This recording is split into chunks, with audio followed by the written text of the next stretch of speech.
Good evening, everyone. Welcome to the Beacon of Light podcast.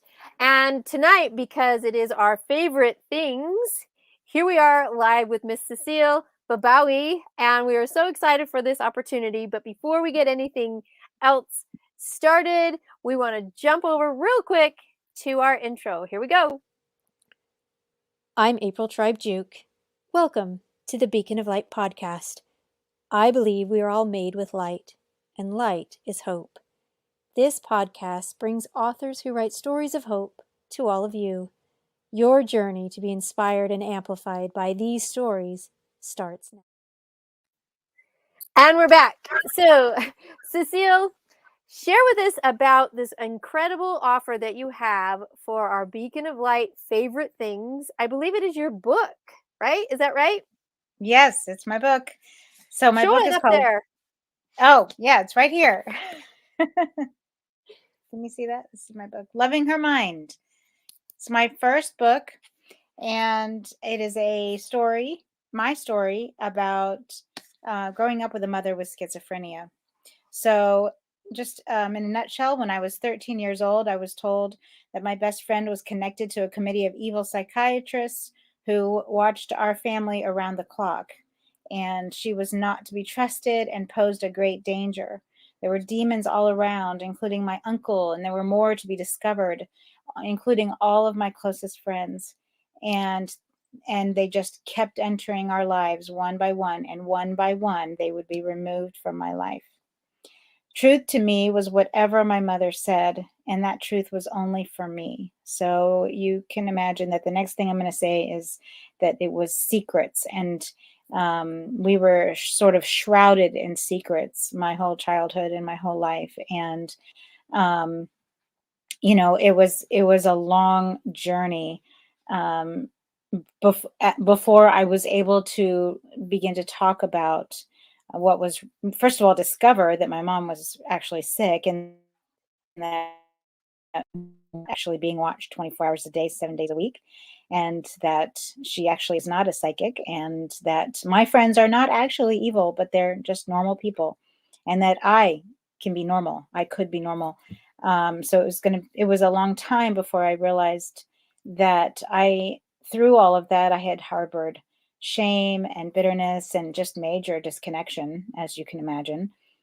So it was a long journey, and it makes me want to ask you a question. Have you ever thought about or felt like you were waiting for somebody close to you to affirm you, and to affirm something great about you, like you're a strength or a skill of yours, or just who you are? Do you still wait for your spouse, boss, mother, father to confirm that there is something good about you? One day, while lying on a hospital bed, my mother told me that I'm a good mother. It was the first time she had ever spoken a word of approval toward me. And that was when I realized I really need to forgive. I really need to forgive. And it took me a long time to do that. So that's basically the book in a nutshell. Wow. And share with us about this forgiveness, because as holidays are approaching, I'm sure these are times filled with past memories of I remember when, you could fill in the blank, this and this happened, and harboring that bitterness or that shame about the event, where with a mom who is ill, for her world, she's good. It's all good. Yeah. And you're thinking, no, this was awful. What do you mean? And to take that back and then to look at how her world is and to think, I need to forgive because I'm now the one being hurt and damaged, and she will never understand. And how was that understanding coming to you when you were finally like, oh, it is what it is? How did that happen? What was another realization about that? So it was so gradual. This is not something that I just woke up one morning and said, "Oh, I need to forgive my mother." I always thought that that was a no-brainer. Like, of course I've forgiven her. I mean, she was sick. It's not her fault.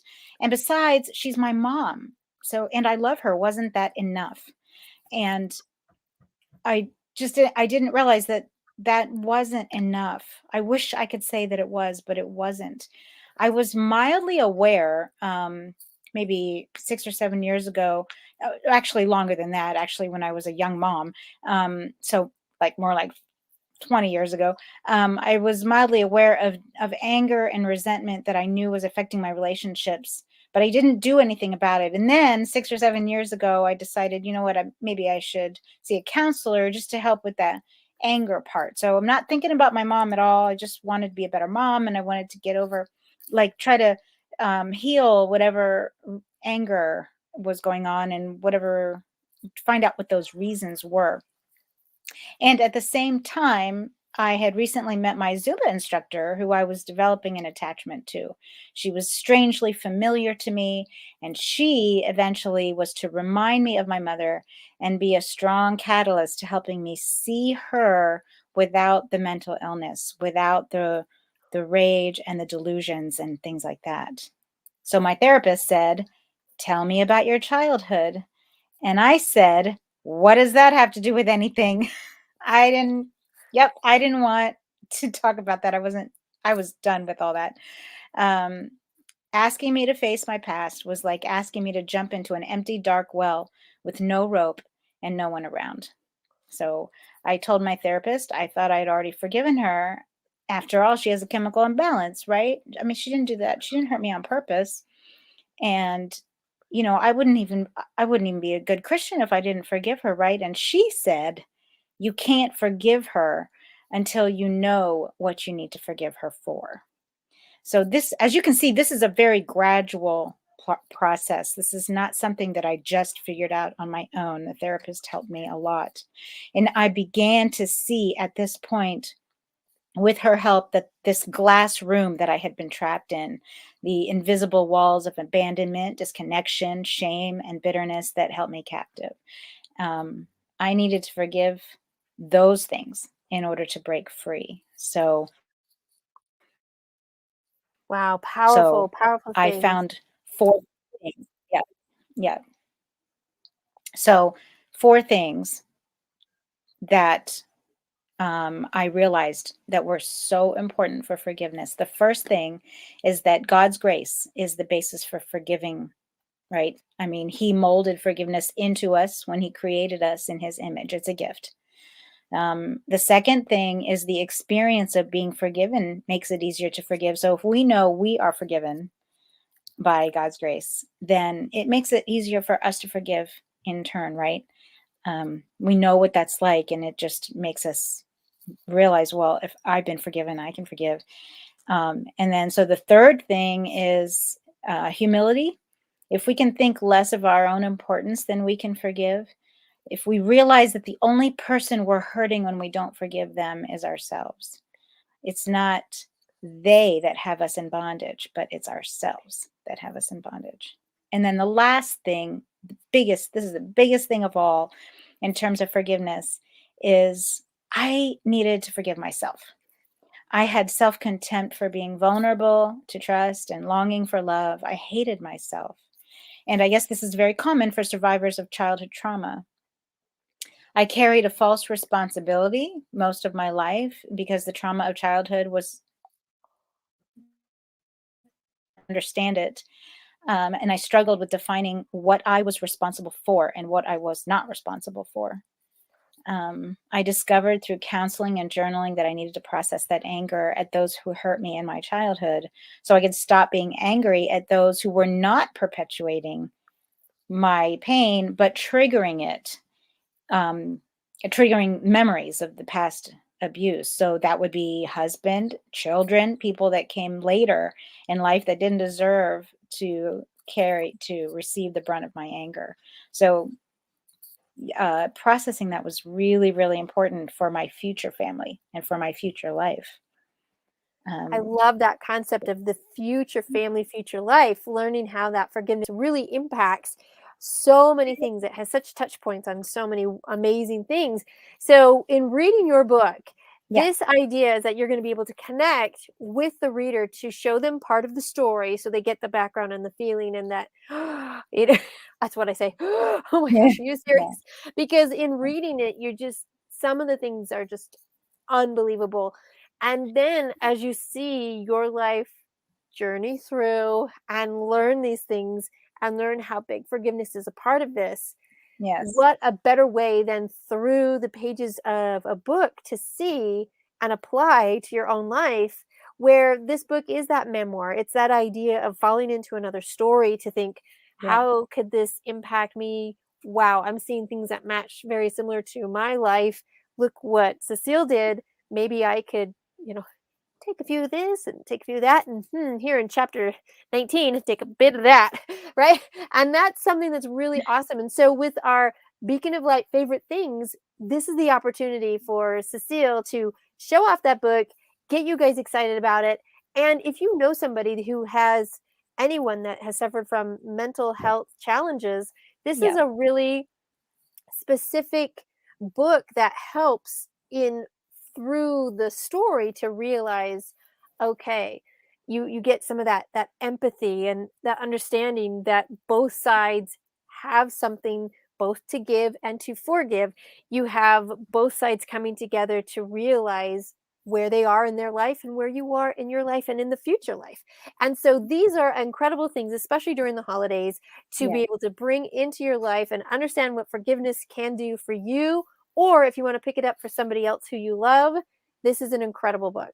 I've, I've touched it a few times. I just saying. I mean, it is awesome. It is an incredible book. Cecile, you are amazing. So share us with, where can we find this book? Where do we get this? This book is available on Amazon and at Barnes and Noble online. So you could get it at both of those places. Excellent, excellent. So go there. We You will can drop the also links. Oh, go you ahead. can also sorry, you can also get it through my website at cecilebibawy.com.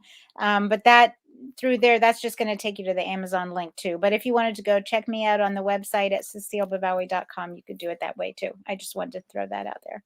Awesome, awesome. So we've got two places to be able to go, to see, to find, Yep. and let's get out there, get one of these books for someone who you love in this holiday because it is life changing. Now, remember, a lot of us spend and invest in hundreds of dollars for different kinds of gifts. How much is your book, Cecile? $14.99 on Amazon, but I think it's on sale. And I think the hardback is on sale for like half of the price.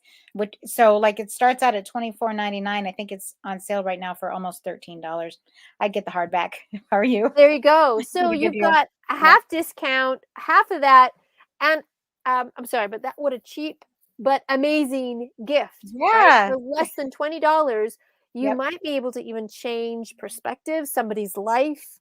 Yes. That is a pretty Yes. great way to go. So books are incredible, and after Yes. you read it, you can always pass it on. So don't feel Yes. like, "Oh, no, I have a stack full of books here that I've finished. What do I do with them?" Pass them Right. forward. Allow that knowledge to keep going forth. That's why we love to support our authors here on Beacon of Light. And for Beacon of Light favorite things, thank you so much, Cecile, for showing us this, for loving her mind. And do you have any last words before we say adieu?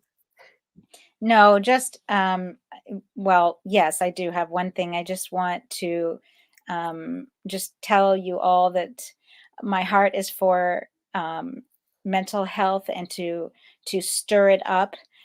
So when I was writing the book, this came to me. I feel like God gave this STIR, stir up love and life for better mental health. S stands for speed up recovery. T stands for talk about it. No more secrets. I is for instill hope, and R is for remove stigma. And I pray that you all are able to have a healthy and safe holiday season. Wonderful. Thank you so much, everybody. Go out there and grab that book. We'll put all the links down and you will see it in the blog today as I posted it earlier today. You guys go over there, see it, check it out, what Cecile has to say. And forgiveness is a wonderful way to start your holidays. We'll see you, everybody. Bye.